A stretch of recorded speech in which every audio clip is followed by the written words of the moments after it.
Hi, I'm Gia Mills and I have been a celebrity makeup artist for the past 20 years. I am absolutely fascinated by the power of beauty and makeup and also the politics of beauty, how society views beauty these days. In True Reflections, you get to peek behind the curtain and find out what your favourite celebrity really feels about their appearance when the glare of the media is upon them. So who is with me today? My guest today is one of the leading experts in modern aesthetics, pioneering advanced techniques such as liquid facelift, non-surgical rhinoplasty and PDO She's here to share her insights on the future of skincare and her work on exomes technology. In this conversation, we will talk through about different cosmetic treatments and the importance of safe aesthetic practices. But please remember, before pursuing any treatments, always consult a qualified medical professional. But for now, please welcome to True Reflections, Dr. Ivy. Thank you for inviting me. Dr. Ivy, thank you very much for coming in. How did you become this sort of top esthetician in the industry? What was your story? So my story is, I think every story is unique in a way, but I come from a medical family. I'm a third generation, and somehow for me, there was no other way, just medicine. And then when I finished medical and I started to do bone augmentation surgeries. Which one? Bone augmentation. Bone augmentation, okay. Yeah, in the facial area, which was quite advanced at the time, and I was pretty good in it. I just discovered the world of beauty and aesthetics. And I was working with stem cells at that time, so I'm talking about 25 to 28 years ago, so a long time ago. And I was fascinated with possibilities with stem cells, how they can grow the bone, how they can regenerate and rejuvenate the tissues. And here, the link to beauty and regeneration, stem cells, and now at the end, exosomes. Yeah. So falling in love with this industry, I decided after my PhD to go in the countries which allowed me to practice that. And that time, that was only Hong Kong, Singapore, and Asia. So that's my humble beginnings in beauty. Yeah. And so going back, how do you feel, sorry, I'm going to start again. So beauty is, I think, an international language of women. Nowadays, more men as well are getting into the world of beauty. I think people just get more confident, more happy with looking better. And that's a natural craving of a human being, I would say. And is it, because I think obviously there's two areas within that. It's looking younger, so your skin deteriorating, or it's being younger and wanting to look different. Which do you think are the sort of, from the people you work with, which is more prominent? Well, I would say I always believe in meticulous optimization of human faces. I don't believe in change, but although I do a lot of patients after stroke, patients who really have Bell's palsy, different problems on the face, and they want to look different because of main disease, they don't look really good and natural anymore. So it is both ways. Some medical patients who want to look really like they used to look before getting their main disease, and they want this kind of treatments, or people who just want to look better under their own skin. I don't believe in changes of naturally good-looking human being, because only if you work in movie industry, then it's different. Then it goes into the roles and why they are there and what they are presenting on the movie set. But I believe in differences. I believe in beauty is there is not a unique formula to beauty. I believe beauty is very, very tailor-made and very specific. Do you ever turn anyone away if someone comes in? I do. I'm famous for that. So someone comes in and you're like, no, you look fine, you don't need that. And you go, no. Yesterday I had a patient like that. I just did not believe she's a good candidate for blepharo. I did not believe that. So it is my patient for a long time, and I just turned her away of going to the plastic surgery because she has so specific eyes and eye shape, and she's not aging. So why to change this beautiful eye shape, which is actually giving her this individuality and this charm on her face. And so you were saying also that you started off by going to places like Venice, you started working at a film festival, and you've worked with a lot of high-profile very highly photographed women. How did that come about? How did you start doing that? Well, at the time, there was mostly just plastic surgery. So again, long time ago, 20 to 25 years ago, when I was very well known at that time in Asia for doing face design, optimizing faces with little tweaks. I was very fortunate because I came to the Asia at the right moment when everything started. So all this boom, what we think is happening now in South Korea, started years ago, and especially much more in China. We don't know a lot about Chinese market because Chinese market has its own language, its own social media, and it's not so open to the Western world. But beauty is enormous there. And actually it's very big there because beauty is part of well-being. It's not like in Western world, more connected to aesthetic aspect of it, but it's connected to the way how they live, the way how long they sleep, the food, everything else. So beauty there comes from inside, and they automatically preserve that as a very important part of their let's say, well-being. Is it more holistic? Much more holistic. Yeah. So I love this approach. I truly believe in this approach. I agree with you on that front. And what I'm interested in also with you is what makeup and what products do you use on yourself? Because it's like, it's like as a makeup artist, people always say, what's in your makeup bag? Because I'm very discerning. What's in your makeup bag, Dr. Ivy? I adore makeup, but I think I'm not really good with makeup. What I normally use, I love to use a very good skincare because this is where I'm good in. But then after that, I use Dior concealer and black pencil for around the eyes.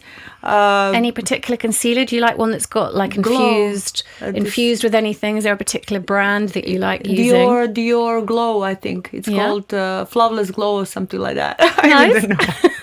No, but it's really bad. But it's just fascinating that what people, in the beauty industry, what they do and don't use, and how much interest in that. Yeah. So you like the concealer, you have a bit of black kohl. Yeah. And what about on skin? What do you like to use on your skin from a makeup point of view? A makeup point of view, well, I use. I don't know. Tinted moisturizer? Moisturizer, Do you like to use heavy products, or no, do you I go don't. for lighter? I leave all this to professional people because I'm really bad with that. I will mess up everything. So I'm not good with makeup. I leave it to professionals. Yeah. And what I use daily is I don't know, mascara. Yeah. Very simple thing. Black pencil around the eyes. What are the kind of the key cornerstones that you think for keeping skin in the best condition it can be without surgery? What are the things that your philosophy? Yeah, my philosophy is always less is more.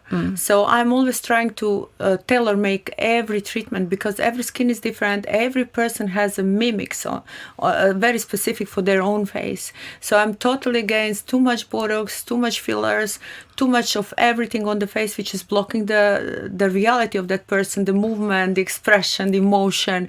So these all things have to be there. Plus charm. Even though sometimes we are obsessed with how our nose looks like. I just recently had a comment on that. Well, every beautiful woman has the nose on the face, right? If you see Giselle Bündchen, she has a nose. And nowadays, it seems in aesthetics, everyone wants to have short and, this kind of slopey nose.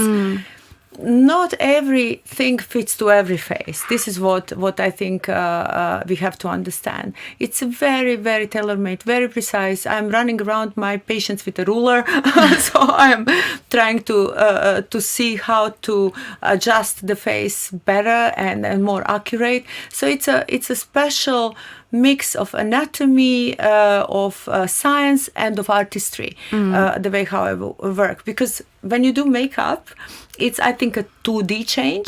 So it can very nicely be visible before and after. But what I do, it's like geography on the face. I create this geography on the face. I try to create balance rather than fixing up one point of the face. So balance is the key. So I do 3D shape. So someone wants their nose done. Yeah. You go, well, actually, if I do that, then suddenly your cheeks are going to be different. And actually your eyes might look closer. Exactly. I guess it's all a balance. Like with makeup, you're looking, how is it balanced?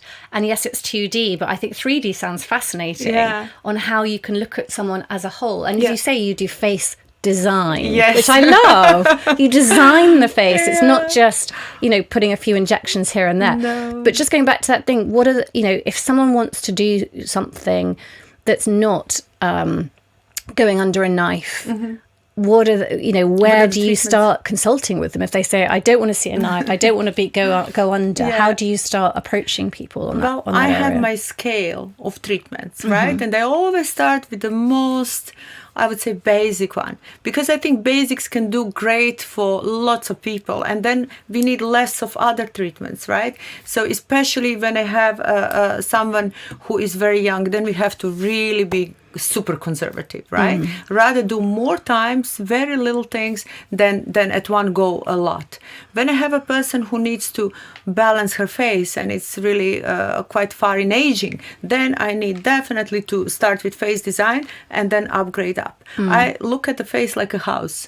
I first think about basement and the soil, or let's say looking at the face like a garden. So I have to heal that soil, and then everything can grow. There is where exosomes and this beauty range. So talk me through your range and why it's different, better, what it's doing to our skin. Because before you do that, one thing I'm finding is there's so many different people talking in so many different ways about what you can do to your face. Yes. And it's like, which horse do you back? And it's often with these things, it's like you need to use them for a long time. Yeah. And it's like, oh no, I'm using the wrong product and I've wasted 10 years and I'm like, that I should have been using that one. Why? What talk me through your range and your philosophy on the beauty products and how you work. Yeah. So out of all my work experience, what I find out that you need good products and good quality of products, and it's not necessarily 3,000 products on your shelf, because I personally, coming from that industry, would get lost in all these 7 layers of Korean skincare, and I don't know what else is promoted on Instagram, because I'm not following that so much. But what I truly believe is science behind the product. So I came with this beauty range because I saw a huge gap in between skincare line in the industry and in between clinical treatments. So I have a lot of patients who are flying in London and then flying out, and then they don't see me 3 to 4 months. They fly in just to see you. Yeah.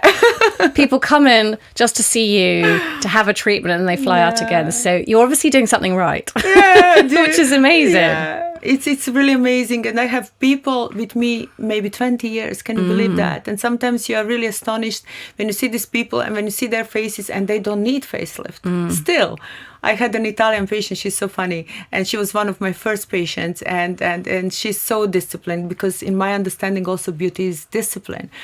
And she is always saying to me, and she's always coming for one little thing, and all these 20 years the same. And one time she did not come because it was COVID, so she couldn't. But anyway, very disciplined person. And then she was asking me, when it's due for this deep line facelift? I said, I don't know. She's 75 and she looks fabulous. You would think she's in her 60s and 50s, how good she looks. Yeah. And the skin is tight and everything looks great.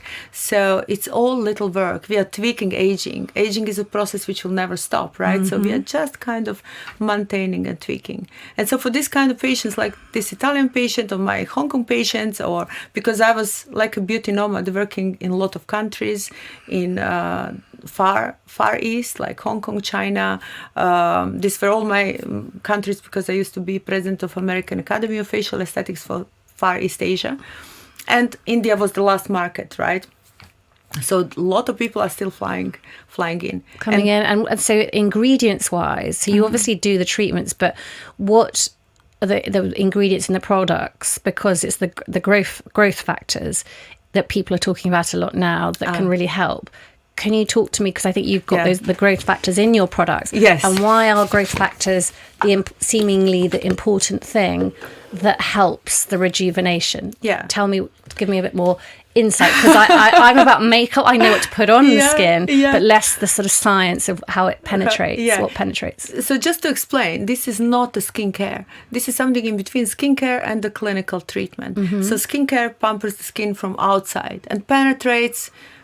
It can penetrate so much, but this product is made to penetrate and go deep in the cell, and actually helps your fibroblasts to produce younger collagen, better quality of collagen, protects your skin barrier, evens the skin tone, so makes your skin looking healthier and younger in general.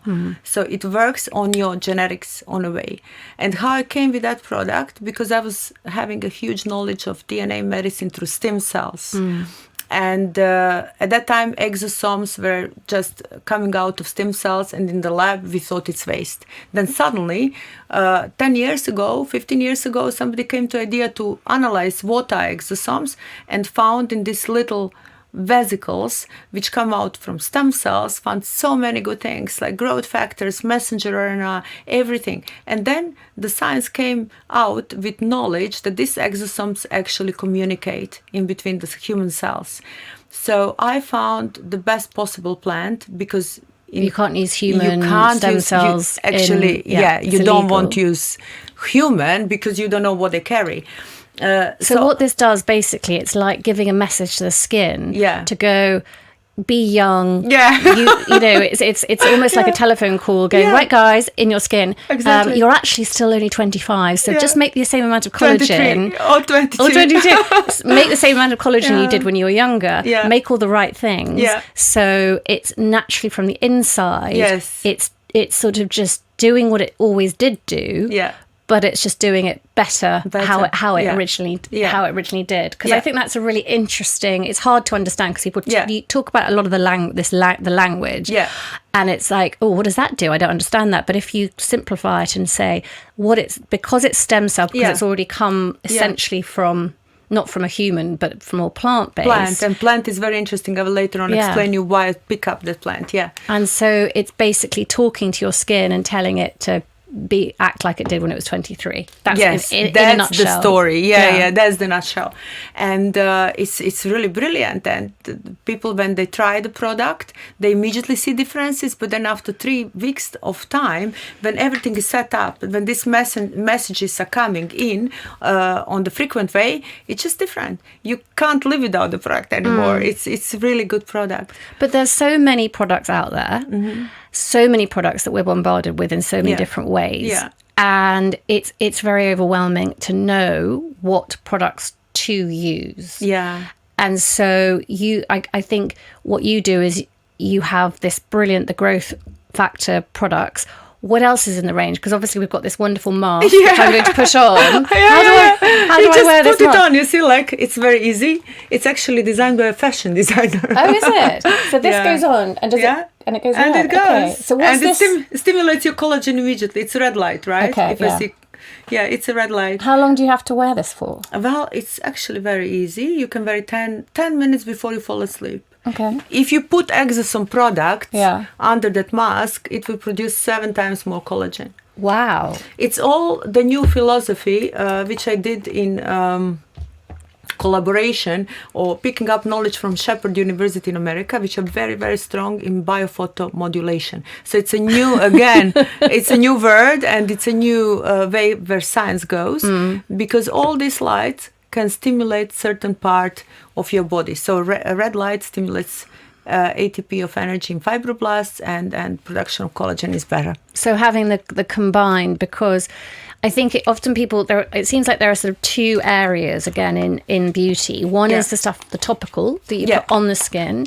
And then there's the stuff you can do, well, actually there's 3. Then there's the stuff that there's the actual surgical style stuff. And then obviously we've got like supplements and what we're eating, etc. And it can be, which one to use and how to use it. And it must be hard for people to navigate it all. But are you saying that these 2 combinations are good as a basic starter? Yeah, this is a very good basic starter. So this mask has 3 lights. Red light, what you tried, is just for boosting collagen. Then there is a yellow light, which together with exosomes, so you just apply the cream on, or you apply a serum on, put the mask on, open on the yellow light, it brightens your skin tone. So for people who have pigmentation, perfect, right? And then it's like building your clinic at home, actually. And then there is a blue light as well. And when we use it together with exosomes, it stimulates more oxygen under your skin. Okay. So it's again great. So you're not needing to do the fillers and what the sort of the instant fixes, or less, maybe less, less, or maybe I would say in between the treatments is great. Yeah, so you have a little bit. Yeah. So the other thing is, the economy is not so strong. Yeah. There's a lot of people that don't necessarily have a lot of money. The democratization of beauty. So it doesn't seem that's even for everybody. So if you have money, you can afford to do these wonderful things and the science, etc. But not everyone does. And what worries me is that there's going to be a sort of divide. It's like, right, you can tell who's rich and poor. Those who have natural looking, beautiful, youthful skin age 65. Yeah. Then you've got women, same age, who haven't had the money to do these things, that aren't looking as good, and will be going to sort of the botched doctors and getting everything all wrong. What are your thoughts on that? Well, my thoughts on that, I have patients from all different classes, and I always try to help them with budgeting, because I'm concerned about budgeting. I'm really upset when my patients start to lose money on the wrong treatments. And the first thing of all could be going for the treatments which are cheap, because then it can happen like in North England, what happened before with this botulinum toxin intoxication, actually. People have been injected with the wrong stuff. Yeah, they were injected with the wrong stuff. So I don't want my patients to be in danger, or any patient. I'm older I get, and more I'm in the beauty industry, I want to protect people and patients.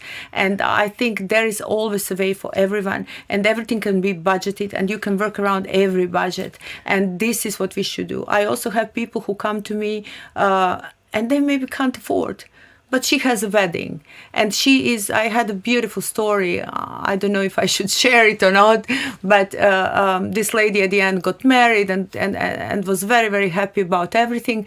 And I charged her so minimum, because I just felt that this girl needs help. You know what I mean? She had some facial dysmorphia, so she was not an ordinary patient who wanted just to get rid of her wrinkles or whatever. But I think there is always a way how to help people and how to make them look younger and budget their treatment. So, the top 3 things, let's say, if you've got a small budget, a medium budget and a top budget, for someone, let's say, who's my age, 51, what would be, as a budget, the things to do? Like, you've got a minimal budget. What would be the sort of 3 things you'd say to advise to do? So I would definitely think that a woman 51 years old needs a little bit of face design, because our fat pads are destroyed and the face starts to sink a bit, right? So a little bit of that hyaluronic acid is very, very useful. And you do that topically? No, that's injectables. Okay. So a little bit of hyaluronic acid, maybe tiny touches of Botox, not in order to freeze your face, but to tweak your muscle, because muscle are aging, and then one is pulling more, one is pulling less, a face is like a Swiss watch. It needs to get into harmony, just minimum. And then after that, I would definitely recommend exosomes. And that's using the right topical treatment with exosomes, which are the growth factors. That help, that talk to the cells and go, hello, you're 25 again, get working. Yeah, exactly that. So those are the things from a sort of budget point of view. Yeah. And then so you've got a bit more budget, age 51, and the investment, like let's say it's your wardrobe, your investment pieces. What would be the kind of good, slightly higher budget investment pieces one can do? Well, it depends again on the face and on specific needs of patients, but I would say maybe they could start to use maybe boosters under the skin, so something to boost their collagen, to boost the hydration, all this different beautiful world we have. And I also work in biotech industry, so I develop all this. So what are boosters? Are they injections? Injections which boost your collagen, boost the collagen production, bring more hydration under your skin. They're also hyaluronic acid usually based. Then you have these beautiful polynucleotides in combination with glutathione to make the skin shine. So there is so many little things we can use and implement to get better and better results. And then if you've got a lot of budget, because a lot of people I know have been doing like the sort of the vampire facial and spending a lot of money on those sorts of things. So if you have got a huge budget, what are the types of things that people are spending money on at the moment? Well, I would never recommend, for example, vampire facial for anyone who is 51, because I think this kind of treatment, this is regenerative treatments, right? Like exosomes, like stem cells. So this is completely my area.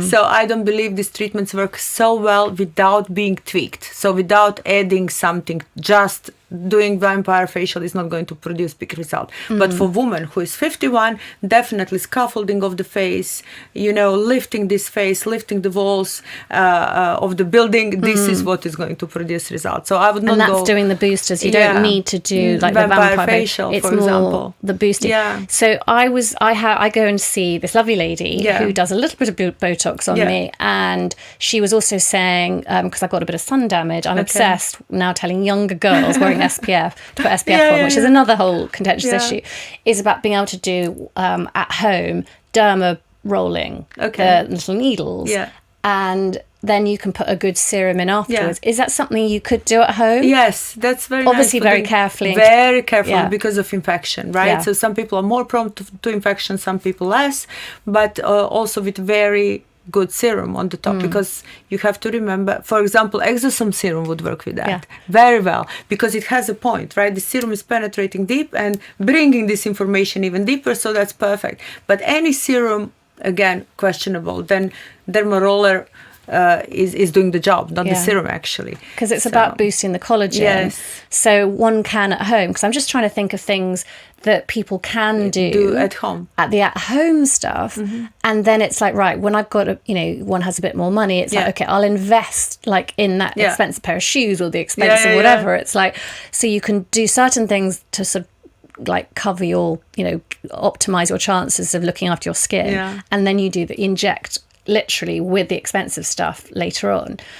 So you can do the derma rolling and use a good serum, and that's a good way to get the collagen. Yeah, but for example, boosting. in this trio is 43.5 million of exosomes. So this little, what you said, messengers, little mobile phones, and they're prepared on a special way. So I did trialing them for 2.5 years in Germany to get this right way how to make them lyophilized, which means on special way prepared. They don't need a derma roller. This is a big plus. They just penetrate your skin. Okay. So they have in them the way how they penetrate. Exosomes are naturally very small, but the way how we coated them are very easy to penetrate. And then if you have this, for example, so you avoid all the infections. What's that?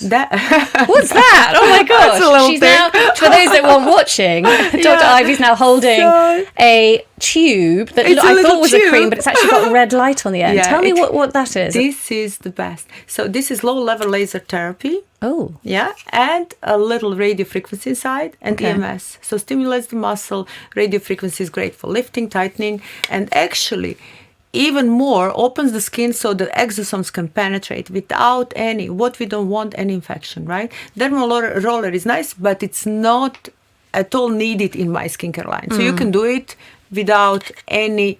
it's still going to penetrate deep enough with or without the derma roller. Yeah. And that, do you put your serum on and then you put the red light? Yeah, you put the serum on and then you just... And that helps it penetrate even deeper. Yeah, and also I will now, as I said, prepare models for the fashion week just with that light. Really? Yeah, and then it will be great for the makeup after.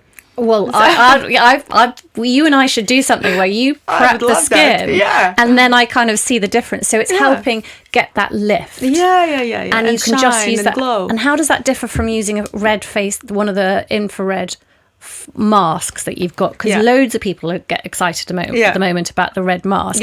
How is this tube that you've got with a red light different? Why are they different? So this is different technology. So this is biophotomodulation. I said I don't want to repeat these words anymore, but anyway, this is light, right? This is laser, which means they work on a different way. Different frequencies. Exactly, different frequency, different way, and also inside is radio frequency and electric muscle stimulation. So face has 43 muscles. They need to be stimulated to be lifted, right? That everything looks lifted. And actually routine is so simple. You rinse your face with 20 million of exosomes, then you apply serum cream and you get your number, 43.5. Use 43.5 million exosomes. Yeah. That's what, just a few. Okay, Yeah, they're just very a few. busy. These little But exosomes. this is also important because a lot of people claim they have exosomes in their products, but no one is coming out with numbers, with how they are prepared, how they penetrate. You see, these are all the little myths in the industry what I don't want to tackle now, but that's why I'm talking about science behind it, because it's important to understand just the basic, to understand what you're buying, because somebody else can come out with very expensive exosome skincare line, skincare range, regime, but you don't know anything about them, where they come from. So what should we, because as I said, Yeah. there's so much out there, Yeah. and there's so many cowboys doing Yeah. these treatments and all sorts of stuff going on. What could people be looking for to make sure that the practitioner or the range that they're investing in, because it is really expensive, a lot of these things, how would you give people the guidance on how to approach such, if they want to start investing? Yeah, I think first of all is who is behind that product. How big is scientific knowledge of that person in this particular part of medicine? Because there are a lot of doctors standing behind the products and they're not actually aesthetic experts, right? So that's the first thing. Second thing is to understand where this exosome come from and how many millions we are talking about. Because if it is just here and there some exosome, of course it's not going to produce any change. And sourcing is very important because you have different kind of sourcing. You want, I picked up here a plant. It's also a funny story because I'm so long time, I was living in Asia and I'm obsessed with traditional Chinese medicine, Ayurveda, and I see a person beautification through holistic approach. So for me, when I started to think which plant I want to use, which is very safe for us, I was thinking about animals in the jungle in Asia. So when tiger is wounded, and then they go to that bush of Centella asiatica and they heal there. So this plant by itself has collagen stimulation. So the animal already knows. Yeah, I love this about science. Yeah, the animal already knows where to go. What is good for them. Which plant that's going to help heal a wound. Yeah. Isn't that extraordinary? It's extra. Nature is... It's got a lot of answers. Yeah, it has all the answers, I think. You just have to be switched on and understand. Because my favourite Chinese therapy thing, which I got told years ago, which is just the most basic thing, it's I stand at the end of a shower under really cold water and put my face under it. Yeah. Because all the old Hollywood actresses used to do that. They put their face in ice. Yes. And I find, it's free. Yeah. And it does help the circulation. So exactly. It's a combination of all these things. Yeah. And I find, Chinese medicine is so clever. And that whole thing about them knowing from thousands of years ago, it's about the cold therapy because it's good for the body, it's good for circulation. Yeah. When you do the circulation on the face, good for hangovers, back of your neck, cold therapy, therapy, all these things. It's just brilliant. Yeah. Things are out there for us. So then I extracted exosome from that particular plant. So the source is very important of those exosomes. If I took another plant, probably the results are not going to be so good because this plant is already used in traditional Chinese medicine for wound healing, for burns. So it tells you already that by itself the plant, without all these exosomes and science behind, is great. I love all this. One thing I do want to know, when do we think science is going to deliver eternal youth, let's call it, that we can have certain procedures, whether it's the stem cell based technology or other procedures done, where we can stay looking young? When do you think that could happen? Is the science on its way to getting that?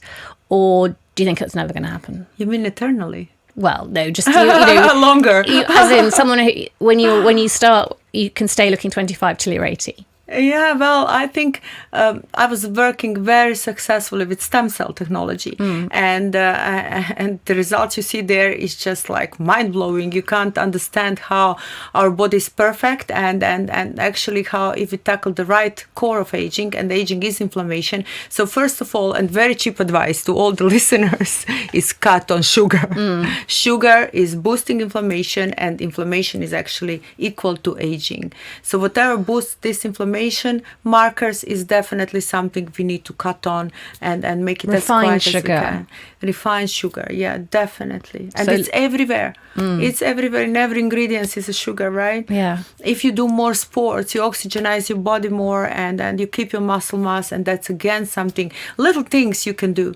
And something like that, biohacking. So this is more biohacking than skincare. Your range is My range biohacking. is more yes. biohacking, because if you hack a little bit into your biology, you bring so brilliant results. So starting from there up to top stem cell technology, I think we can really work on that we can feel and look younger, and we can have a power of the body to support all of that. But the question is, do we really want eternal life? I don't know. Not eternal life, Yeah. but as in the living longest. When do you think that science is going to become something that's less in the lab, more actually on probably the wealthy people, when that might happen? Well, in Asia, I know a lot of that is already happening. Yeah. When I left Asia 7 years ago, it was already happening. So- A lot of things which we can't even imagine here. Because people, and these countries really invest into anti-aging, into DNA medicine, so they're quite advanced. Wow. Okay. Yeah. That's good to know. Go to Asia if you want to have eternal you. A massive thank you to Dr. Ivy. For more information on her skincare range, please visit drivyskincare.com. And remember, before you do anything, speak to a medical professional first. That's it for True Reflections this week. If you enjoyed today's episode, please subscribe wherever you're watching or listening. You can find me across your social media by searching at True Reflections Podcast. I'll be back next week with another celebrity to talk through their beauty experiences, their favourite products, and delve deeper into how the ideals of beauty shapes not just our physical appearance, but also the core of our identities. Until then, have a lovely week.